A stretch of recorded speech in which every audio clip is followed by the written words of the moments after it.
आज हम करेंगे scalar function.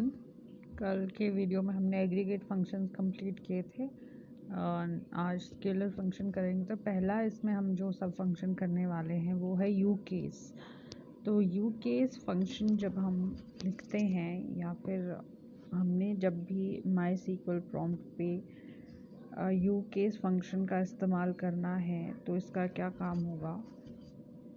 It converts the value of a field to upper case. अब फील्ड की जो वैल्यू होगी, जो भी आपने वैल्यू पुट की होगी किसी भी फील्ड में, उस अगर वो लोअर केस में है, ठीक है, तो वो जो आपकी वैल्यू है उस फील्ड की वो अपर केस में कन्वर्ट हो जाएगी।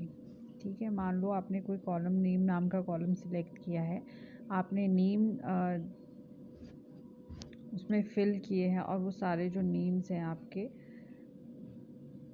लोअर केसेस में हैं, आप उन सब को अपर केसेस में डिस्प्ले करवाना चाहते हैं तो आप यू केस फंक्शन का इस्तेमाल कर सकते हैं। तो इसको लिखेंगे कैसे, सिलेक्ट यू केस कॉलम का नाम जिसकी वैल्यूज़ को आप चेंज करना चाहते हैं फ्रॉम टेबल नेम, टेबल का नाम। तो टेबल हम कल वाला ही करेंगे, जो हमने मार्क्स नाम का टेबल यहाँ पे क्रिएट किया था उसी की वैल्यूज़ को हम उसी पे इन फंक्शंस को हम इम्प्लीमेंट करेंगे। तो फर्स्ट हमारी जो क्वेरी है, converting names of a students from the table marks to upper case. तो हमने स्टूडेंट के नेम्स को जो मार्क्स टेबल में हमने स्टोर किए हैं स्टूडेंट्स के नेम, उनको हमने अपर केस में कन्वर्ट करना है। तो उसके लिए हम कैसे लिखेंगे, जैसे हमने ऊपर सिंटेक्स लिखा था वैसे ही हम यहाँ पे नीचे क्वेरी लिखेंगे। Select you case means upper case और कॉलम का नाम फ्रॉम फिर टेबल का नाम। तो जितने भी नेम्स की वैल्यूज़ आपने इस फील्ड में स्टोर की होगी वो सारी की सारी अपर केस में आपकी कन्वर्ट होगी। तो आउटपुट आपको ये कुछ इस तरीके से दिखाई देगी। ठीक है, ये सारे जो नाम है वो आपको कैपिटल लेटर्स में दिखाई देंगे। नेक्स्ट है एल केस। तो L case means lower case. यही जो आपने अपर केस में कन्वर्ट किया है इन सबको आप लोअर केस में कन्वर्ट करना चाहते हैं तो उसके लिए आप एल केस फंक्शन का इस्तेमाल करेंगे। लिखने का तरीका सेम है, सिलेक्ट अपर केस की जगह पे अब एल केस लिखना है, कॉलम का नाम फ्रॉम टेबल नेम। तो क्वेरी हमारी है converting names of students from the table marks to lower case. तो same L case name from marks. तो जितने भी आपके अपर केस में जो भी नाम डिस्प्ले हो रहे थे अब वो कौन से लेटर्स में आपको दिखाई देंगे, स्मॉल लेटर्स में। Next is mid function. अब मिड फंक्शन का क्या काम है, the mid function extracts text from the text field. अगर आपने टेक्स्ट फील्ड से कोई भी टेक्स्ट वैल्यू फेच करनी है तो उसके लिए आप मिड फंक्शन का इस्तेमाल कर सकते हैं। ठीक है, तो इसको लिखने का तरीका आपका सिलेक्ट स्टेटमेंट लिखेंगे पहले, फिर mid function, column name, starting कहाँ से हो रही है और लेंथ कितनी है उस कॉलम की, as some name from table name. तो यहाँ पे ये आपका जो सिंटेक्स है वो आपको बताया गया है कि जो आपने कीवर्ड्स यूज़ किए हैं उनका क्या काम है। तो यहाँ जो हमने लेंथ यूज़ किया है, ये specifying length is optional here. तो आपने यहाँ पे लेंथ को स्पेसिफाई करना है या नहीं करना है ये ऑप्शनल है, आप इसको छोड़ भी सकते हो, ये ज़रूरी भी नहीं है यहाँ पे ऐड करना। And start signifies start position, और ये जो स्टार्ट है ये आपकी स्टार्टिंग पोजीशन को सिग्निफाई करता है। ठीक है, जैसे कि स्टार्टिंग फ्रॉम 1। तो अब यहाँ पे इसको हम एज अ क्वेरी रन करेंगे।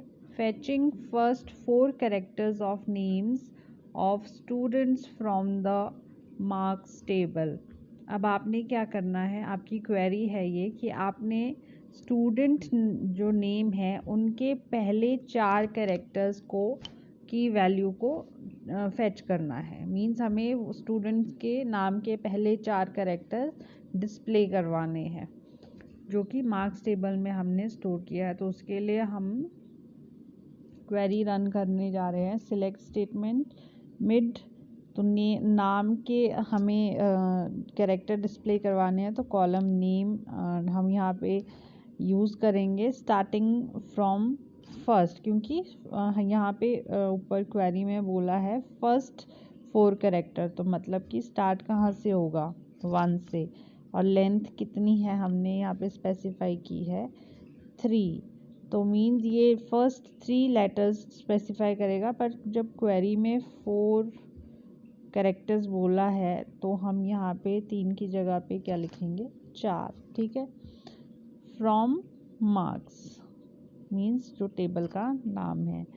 तो अब जो फर्स्ट आपके 4 कैरेक्टर्स होंगे यहाँ पे 3 के हिसाब से दिखाया गया है ऊपर, तो यहाँ पे अगर फोर्थ लेटर होगा तो वो भी आपको डिस्प्ले दिखाई देगा। अगर आपने लेंथ कितनी लिखी है 4 लेंथ लिखी है तो ठीक है, यहाँ पे 3 लिखी है तो ये 3 के हिसाब से फर्स्ट 3 लेटर्स आपके डिस्प्ले हो रहे हैं। तो स्टार्टिंग फ्रॉम फर्स्ट था तो पहले से लेकर आपका दिखाई दे रहा है। अगर आप स्टार्ट पॉइंट करोगे 2 तो जो दूसरा लेटर होगा आपके नाम का वो दूसरे लेटर से आगे 4 शब्द आपको दिखाई देंगे। तो इस तरीके से आप इस मिड क्वेरी का मिड फंक्शन का इस्तेमाल कर सकते हैं। नेक्स्ट है लेन फंक्शन।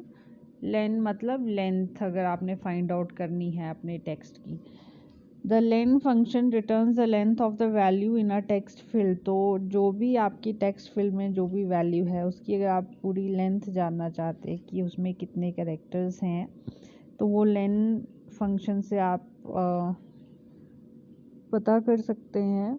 इसके लिए सिंटेक्स है सिलेक्ट, यहाँ पे आप पूरा नाम लिखा है लेंथ, पर आप लेन भी लिख सकते हो और ऐसा पूरा नाम लेंथ भी लिख सकते हो, ठीक है। Column name from table name, तो यहाँ पे क्वेरी दी गई है fetching length of names of student from the marks table. अब आपने क्या करना है, जो स्टूडेंट्स के नाम है उनकी कितनी लेंथ है वो आपने डिस्प्ले करवानी है, ठीक है। तो यहाँ पे सिलेक्ट लेंथ तो नेम्स की, तो नेम का कॉलम यहाँ पे हम नाम लेंगे फ्रॉम मार्क्स, ठीक है। तो यहाँ पे जो आपके पास आउटपुट आई है, पहले नाम की लेंथ 3 है, दूसरे नाम की लेंथ 6, फिर 5, फिर 6, फिर 5, तो ये टोटल स्टूडेंट्स की नेम की जो लेंथ है वो आपके सामने डिस्प्ले हो जाएगी। Next is round. The round function is used to round a numeric field to a number of decimals specified. Means अगर आप राउंड वैल्यू लेना चाहते हैं, ठीक है, तो मान लो आपके पास कोई न्यूमेरिक फील्ड है, मीन जिसमें नंबर वैल्यू आपकी स्टोर है, जिस फील्ड में आप उस नंबर को एक स्पेसिफाइड डेसिमल नंबर तक राउंड ऑफ करना चाहते हैं, ठीक है। मतलब कि आपको दशमलव के जितने स्थानों तक वैल्यू चाहिए उतने स्थानों तक आप उस वैल्यू को डिस्प्ले करवाना चाहते हैं। बेशक वो दशमलव के कितने भी स्थानों तक आपके पास वैल्यू आई है, पर आप जो रिज़ल्ट है वो कुछ स्पेसिफिक नंबर तक आप डिस्प्ले करवाना चाहते हैं, तो उसके लिए आप राउंड फंक्शन का इस्तेमाल कर सकते हैं। तो यहाँ पे नोट दिया है, इसको नोट को हम पढ़ लेते हैं। Many database systems have adopted the IEEE 754 standard for arithmetic operations which says that when any numeric 0.5 is rounded it result to the nearest even integer, that is 5.5 and 6.5 both gets round off to 6। तो ये तो आपको पता ही है कि अगर आपके दशमलव के मान लो ये आपके सामने वैल्यू कोई दी है 2.5645, ठीक है। तो मान लो कि आपको चाहिए दशमलव के 2 स्थानों तक, तो आप क्या करोगे, इसके साथ वाली वैल्यू को देखोगे कि ये ग्रेटर देन 5 है या नहीं है, ठीक है। तो अगर ये 5 से ज़्यादा है, दशमलव की इधर वाली वैल्यू 5 से ज़्यादा है, तो वो कहाँ जुड़ जाता है, आपके साथ वाले दूसरे दशमलव के जो लेफ़्ट साइड में आपकी वैल्यू होती है उसमें वो जुड़ के एक नंबर से इंक्रीज़ हो जाती है वैल्यू, ठीक है। तो ये तो आपको रूल पहले से ही पता है। कि अगर छोटी है तो इस लेफ़्ट साइड वाली वैल्यू में कोई चेंज नहीं होता है। अगर वो 5 है या 5 से बड़ी है तो आपकी जो एक वैल्यू है वो लेफ़्ट साइड वाली वैल्यू में जुड़ जाती है, तो वो राउंड ऑफ करके आपकी, अगर 5 है तो राउंड ऑफ करके इस तरीके की वैल्यू आपकी आ जाएगी। अगर यहाँ पे सिर्फ 4 है और यहाँ पे आपका 6 है तो राउंड ऑफ करके वो आपकी ये सेम वैल्यू रहती है। ठीक है, तो इसी तरीके से राउंड ऑफ आपका ये फंक्शन काम करता है। तो सिलेक्ट राउंड कॉलम नेम, यहाँ पे डेसिमल्स के जितने भी स्थानों तक आपको वैल्यू चाहिए from table name. Decimal number जो हमने डेसिमल ऊपर जो यहाँ पे सिंटेक्स में ये कीवर्ड यूज़ किया है, इस कीवर्ड का क्या काम है, number of decimals to be fetched means दशमलव के कितने स्थानों तक हमें वैल्यू चाहिए वो हम यहाँ पे स्पेसिफाई करेंगे। तो ये हमारी क्वेरी है यहाँ पे पहली, fetching maximum marks among students from the marks table. अब हमने मार्क्स टेबल में स्टूडेंट्स के मैक्सिमम मार्क्स फेच करने हैं। ठीक है, तो उसके लिए हमारे पास वैल्यू है सिलेक्ट राउंड, तो ये राउंड वैल्यू हमें चाहिए मार्क्स, और डेसिमल का स्थान कितना कर दिया हमने 0, मतलब हमें कोई दशमलव वाली वैल्यू नहीं चाहिए। फ्रॉम मार्क्स, मार्क्स मतलब टेबल का नाम, तो आउटपुट हमारे सामने किस तरीके की आएगी, ये हमारी बिना डेसिमल वाली वैल्यू आ जाएगी, क्योंकि हमने क्या कर दिया, दशमलव के कितने स्थान बताए हैं 0, मीन्स हमें कोई दशमलव नहीं चाहिए हमारी जो भी वैल्यू आएगी उसमें। नेक्स्ट है, अगर हम यहाँ पे करते हैं दशमलव का एक स्थान करते हैं, ठीक है, 0 की जगह पे अगर हम 1 डिस्प्ले कराते तो हमारे पास अगर ये डेसिमल में हमारी वैल्यू होती तो हमारे पास ये दशमलव के एक स्थान तक वैल्यू आ जाती। बेशक यहाँ पे कोई भी नंबर हो सकता था, 2, 3, 4, 5 जैसा भी। नेक्स्ट है नाउ फंक्शन। नाउ फंक्शन का काम क्या है, returns the current system date and time. अगर आप जानना चाहते हैं कि आपके सिस्टम में इस टाइम जब आप सिस्टम यूज़ कर रहे हैं तो उस समय कितना वक्त और कितना टाइम हुआ है, वक्त और कितना डेट है उस समय, तो आपने उसके लिए आपको नाउ फंक्शन का इस्तेमाल करना होता है। तो उसके लिए सिंटेक्स हम लिखेंगे select now from table name, जो भी टेबल का नाम है आपके, तो fetching current system time, select name now as date time from marks table. तो ये आपके सामने इस तरीके से डेट और टाइम आपका डिस्प्ले हो जाएगा। ठीक है, जो भी समय आपका चल रहा होगा हर एक वैल्यू के आगे वो समय आपका डिस्प्ले हो जाएगा। किसके आगे होगा, पर जो नेम कॉलम आपने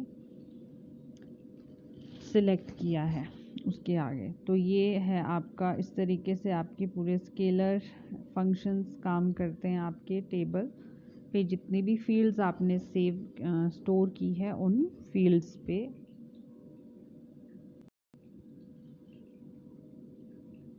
तो इसी के साथ हमारे फंक्शंस कंप्लीट होते हैं। अब नेक्स्ट जो आपका टॉपिक है वो है the DBA, the database administrator. तो ये भी हम कर लेते हैं, ये हमारा रह गया था topic.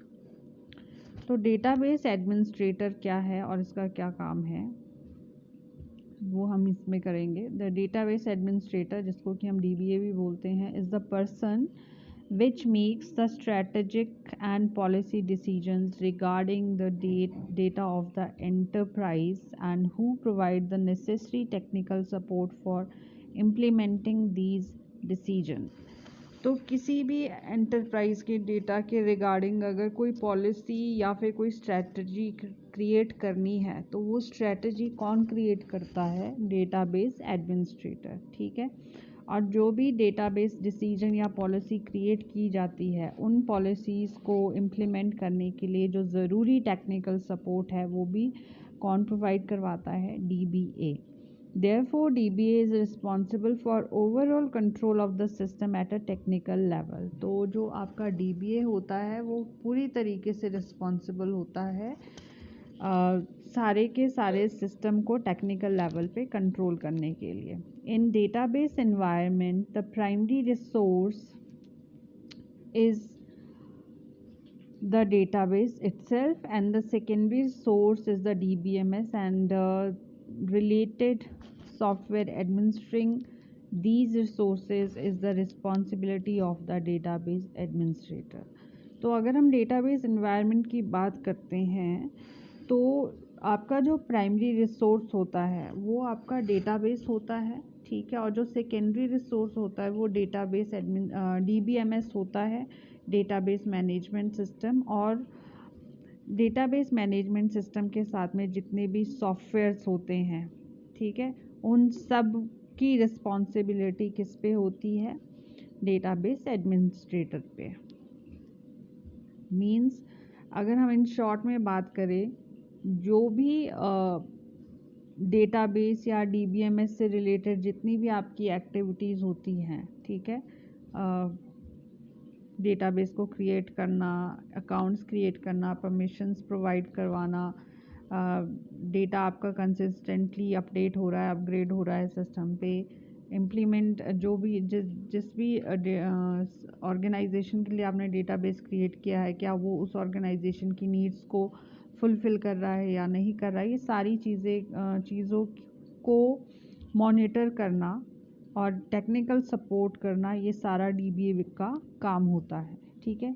DBA responsibilities include designing, implementing and maintaining the database system, establishing policies and procedures pertaining to the management, security, maintenance and use of the database management system, and training employees in database management system and use। तो ये सारी आपकी DBMS की responsibilities होती है, database को create करना, design करना, इम्प्लीमेंट करना, ठीक है, मेंटेन करना डेटाबेस सिस्टम को, पॉलिसीज़ इस्टेब्लिश करना, प्रोसीजर्स, मैनेजमेंट, जो मैनेजमेंट को पूरे तरीके से मैनेज कर सके वैसे प्रोसीजर्स क्रिएट करना, सिक्योरिटी डेटाबेस की मेंटेन करना, डेटाबेस मैनेजमेंट सिस्टम को कैसे इस्तेमाल करना है, वो एम्प्लॉयज़ को ट्रेनिंग देना डेटाबेस मैनेजमेंट के बारे में कि कैसे इस्तेमाल करना है, ये सारी की सारी रिस्पॉन्सिबिलिटी आपकी डेटाबेस एडमिनिस्ट्रेटर की होती है। तो आगे, the role of the DBA is very important and is defined by the following functions. तो आपका जो DBA का रोल होता है वो बहुत ज़रूरी होता है, इम्पॉर्टेंट होता है, और जो डिफरेंट रोल्स हैं आपके DBA के वो क्या है? तो पहला है schema definition. Schema means design of the database. The DBA defines the logical schema of the database. A schema refer to the overall logical structure of the database. तो DBA का जो पहला रोल होता है कि वो क्या करता है, जो भी आपके डेटाबेस का लॉजिकल स्कीमा होता है उसको डिफाइन करता है, ठीक है। लॉजिकल स्कीमा का मतलब है आपके डेटाबेस मैनेजमेंट, डेटाबेस का पूरा लॉजिकल स्ट्रक्चर कैसा होगा वो डिफाइन करना लॉजिकल DBA का काम होता है। According to this schema, database will be developed to store required data for an organization। तो इसी स्कीमा के पर आधारित आपका डेटाबेस तैयार किया जाता है जिसमें कि आपके ऑर्गेनाइजेशन का डेटा स्टोर किया जाता है। पर next is storage structure and access method definition. तो DBMS में स्टोरेज स्ट्रक्चर को डिफाइन करना और किस तरीके से डेटा को एक्सेस करना है वो मेथड्स को डिफाइन करना DBA का काम होता है। The DBA decides how the data is to be represented in the stored database. तो DBA ही डिसाइड करता है कि आपका जो डेटा है डेटाबेस में जो स्टोर किया गया है उसको कैसे रिप्रेजेंट करना है, ठीक है।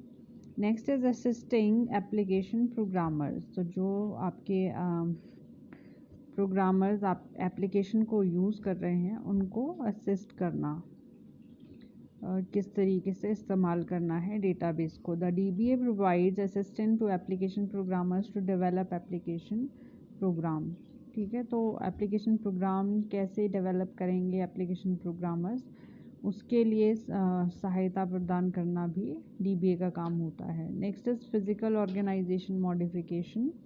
The DBA modifies the physical organization of database to reflect the changing needs of the organisation और टू इम्प्रूव परफॉर्मेंस। तो DBA क्या करता है, जो भी आपकी डेटाबेस की फिज़िकल ऑर्गेनाइजेशन होती है उसको मॉडिफाई कर सकता है, ताकि जो ऑर्गेनाइजेशन की नीड्स हैं वो सारी चेंजेस उसमें आप उस डेटाबेस में रिफ्लेक्ट हो सके और जो कार्य करने की क्षमता है वो पूरे तरीके से इम्प्रूव हो सके। Approving data access, the DBA determines which user needs access to which part of the database. According to this, various types of authorizations are granted to the different user. तो DBA ही decide करता है कि जो users है आपके database के, उनको डेटाबेस का कौन सा हिस्से का एक्सेस आपने प्रोवाइड करवाना है, और इसी पे आधारित जो DBA है वो ये डिसाइड करता है कि कौन से यूज़र को कौन सी ऑथोराइजेशन प्रदान करनी है। नेक्स्ट है लियाजिंग विद यूज़र्स। तो यूज़र्स से पूरे तरीके से इंटरैक्ट कैसे करना है। The DBA needs to interact continuously with the users to understand the data in the system and its use. तो DBA को ज़रूरत होती है कि कैसे उसने कॉन्टिन्यूसली यूज़र्स के साथ में इंटरेक्ट करना है, ताकि सिस्टम में डेटा को कैसे इस्तेमाल किया जाए ये समझा जाए। ठीक है। The DBA figure out which client needs access to which part of the database. तो DBA को ही ये फिगर आउट करना होता है कि जो डेटाबेस में जो यूज़र्स हैं, ठीक है, जो क्लाइंट है, जिस हिस्से का एक्सेस चाहते हैं उसको कौन से हिस्से का एक्सेस प्रदान करना है। ठीक है। तो ये होता है DBA डेटाबेस में कि यूज़र जो DBA है वो पूरे का पूरा कंट्रोल अपने पास रखता है। ठीक है। जो यूज़र्स होते हैं, जो क्लाइंट्स होते हैं, जिनको नीड होती है स्पेसिफिक इन्फॉर्मेशन की, तो उनको स्पेसिफिक इन्फॉर्मेशन वाले हिस्से का ही एक्सेस दिया जाता है। ठीक है। पूरे के पूरे डेटाबेस का कंट्रोल किसी भी यूज़र्स को नहीं दिया जाता है, या फिर DBA ही डिसाइड करता है कि कौन से यूज़र को पूरा एक्सेस प्रदान कराना है हर एक फ़ाइल का, और किस यूज़र को नहीं कराना है। तो वो डिसाइड करना जो है वो DBA का काम होता है। नेक्स्ट है monitoring performance. The DBA monitors performance of the system. The DBA ensures that the better performance is maintained by making changes in physical and logical schema if required. तो DBA पूरे के पूरे database system की जो कार्य क्षमता है उसको मॉनिटर करता है, और ये इंश्योर करता है कि जो कार्य क्षमता है उसको बेटर किया जा सके और मेंटेन किया जा सके। ठीक है।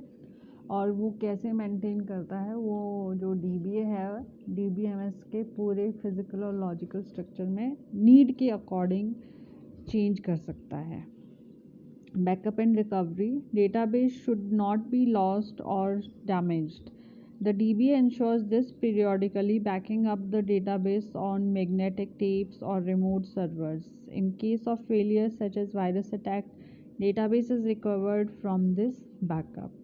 तो अब जब आपने अपनी कोई इन्फॉर्मेशन डेटाबेस में स्टोर की है, तो ये इंश्योर करना कि वो डेटाबेस आपका, वो इन्फॉर्मेशन आपकी कहीं नुकसान ना पहुँचे, डैमेज ना हो, ये इंश्योर करना डेटाबेस एडमिनिस्ट्रेटर का काम होता है। डेटाबेस एडमिनिस्ट्रेटर समय समय पर क्या करता है, बैकअप लेता है आपके अपने डेटाबेस का किसी भी मैग्नेटिक टेप पे या फिर रिमोट सर्वर पे। ठीक है। तो इन केस आपके डेटाबेस में कोई खराबी आती है, ठीक है, जैसे कि वायरस अटैक होता है आपके डेटाबेस पे और आपका डेटा लॉस होता है, तो आप पूरे का पूरा डेटा कहाँ से बैकअप कर सकते हैं, जो आपने बैकअप लिया होगा वो सारे का सारा डेटा वहाँ से रिकवर किया जा सकता है। फिर तो बैकअप एंड रिकवरी भी DBA का ही काम होता है।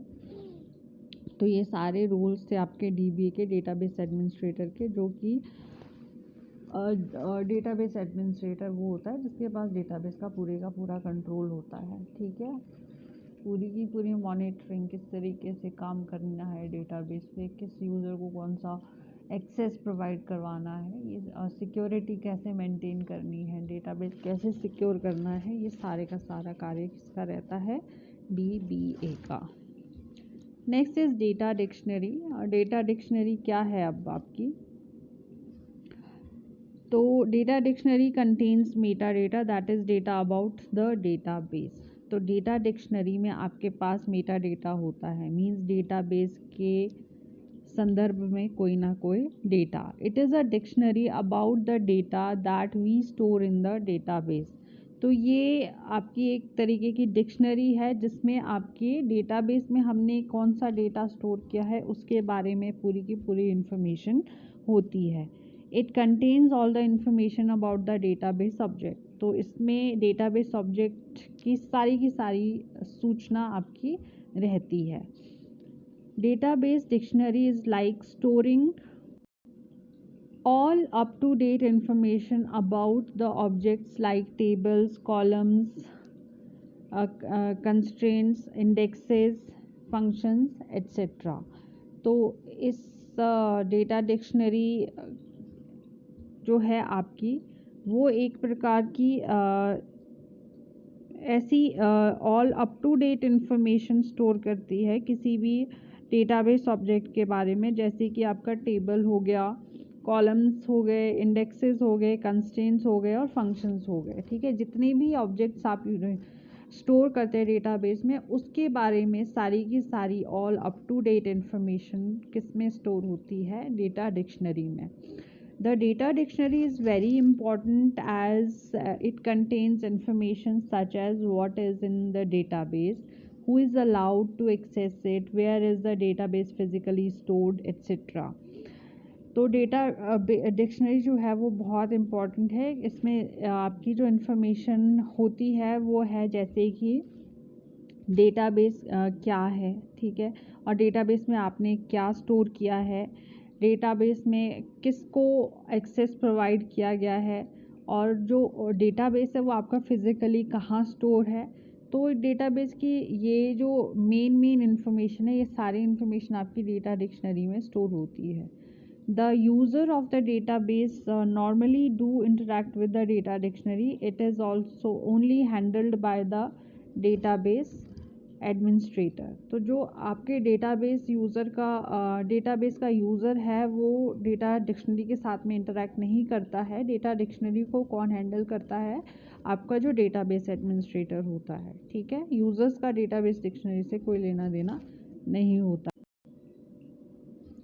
तो डेटा डिक्शनरी में आपकी क्या क्या इन्फॉर्मेशन प्रेजेंट होती है, जैसे कि first names of all the database tables and their schemas.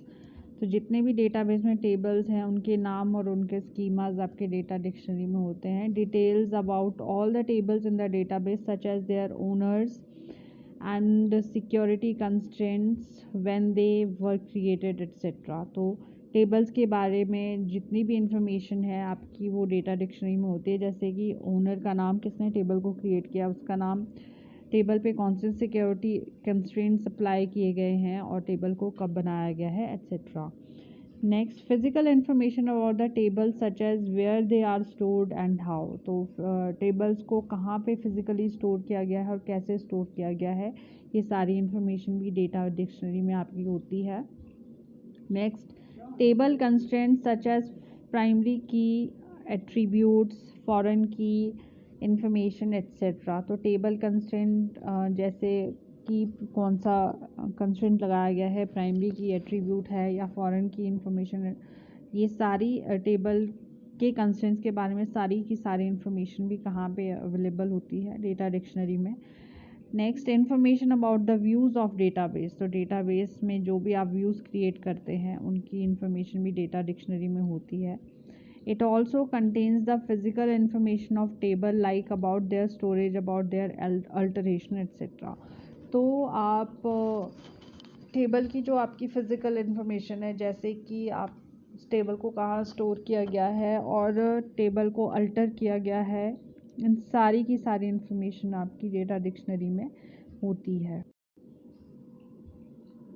There are two types of data dictionary, active and passive. तो दो तरीके की डेटा डिक्शनरी है आपकी, एक्टिव एंड पैसिव। तो ये क्या है, active data dictionary, any changes to the database object structure by DDL will be will have to be reflected in the data dictionary. तो कोई भी चेंज जो भी आप डेटाबेस ऑब्जेक्ट के स्ट्रक्चर में DDL लैंग्वेजेस या फिर डेटा डेफिनेशन लैंग्वेज का इस्तेमाल करके करते हैं, वो सारे कहाँ पे रिफ्लेक्ट होने चाहिए आपके डेटा डिक्शनरी में। But updating the data dictionary tables for the changes are responsibility of database in which the data dictionary exists। तो ये जो डेटा डिक्शनरी को जो डेटा डिक्शनरी के टेबल्स में आपने चेंजेस किए हैं उसको अपडेट करने की रिस्पॉन्सिबिलिटीज़ डेटा बेस की होती है, जो डेटा डिक्शनरी में आपका प्रेजेंट होता है।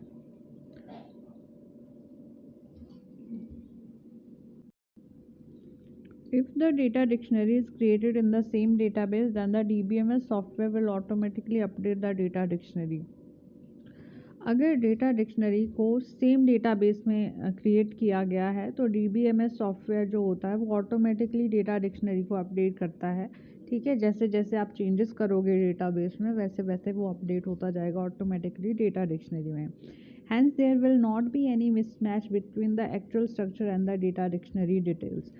तो इससे क्या होता है कि जो आपका एक्चुअल स्ट्रक्चर है डेटाबेस का और जो डेटा डिक्शनरी की डिटेल है वो कभी भी मिसमैच नहीं होती है। फिर such data dictionary is called the active data dictionary. तो इस तरीके की जो डेटा डिक्शनरी होती है आपकी उसको आप एक्टिव डेटा डिक्शनरी कहते हैं। ठीक है, अब है passive data dictionary. In some of the database, data dictionary is created separately from the current database as entirely new database to store only data dictionary information। अब कुछ डेटाबेसेस में क्या होता है कि जो डेटा डिक्शनरी है वो बिल्कुल अलग तरीके से क्रिएट की जाती है। ठीक है, वो जो करंट डेटाबेस है उसमें आपकी डेटा डिक्शनरी नहीं है। डेटा डिक्शनरी को क्रिएट करने के लिए भी एक अलग से डेटाबेस तैयार किया जाता है। Sometime it is stored as XML, Excel और in any other file format. तो इसको हम किसी भी फाइल फॉर्मेट में स्टोर कर सकते हैं, जैसे कि XML हो गया या फिर एक्सेल फाइल फॉर्मेट हो गया आपका। ठीक है, in such case an effort is required to keep data dictionary in synchronized with the database object. तो इस केस में क्या करना पड़ता है आपको, डेटाबेस में जितने भी आपके ऑब्जेक्ट में जितने भी चेंजेस हो रहे हैं, जितने भी अपडेशन हो रही है, वो आपको साथ ही साथ कहाँ पे भी करनी पड़ती है, डेटा डिक्शनरी में भी। This kind of data dictionary is called passive data dictionary. तो इस तरीके की जो आपकी डेटा डिक्शनरी है जो आपने अलग से क्रिएट की है उसको आप पैसिव डेटा डिक्शनरी बोलते हैं। In this case there is a chance of mismatch with the database objects and the data dictionary. तो ये जो केस है आपका, इस केस में आपका डेटाबेस ऑब्जेक्ट्स और डेटा डिक्शनरी का जो डेटा है वो मिसमैच हो सकता है। This kind of data dictionary has to be handled with utmost care. तो इस तरीके की जो आपकी डेटा डिक्शनरी होती है उसको बहुत ज़्यादा केयर से हैंडल करने की आवश्यकता होती है। तो ये था आपका डेटा डिक्शनरी कि डेटा डिक्शनरी का क्या काम है और कितने तरह की आपकी डेटा डिक्शनरी होती है। तो आज की वीडियो में इतना ही टॉपिक हम कवर करेंगे। यहाँ पे आपको कोई भी डाउट है तो आप पूछ सकते हैं।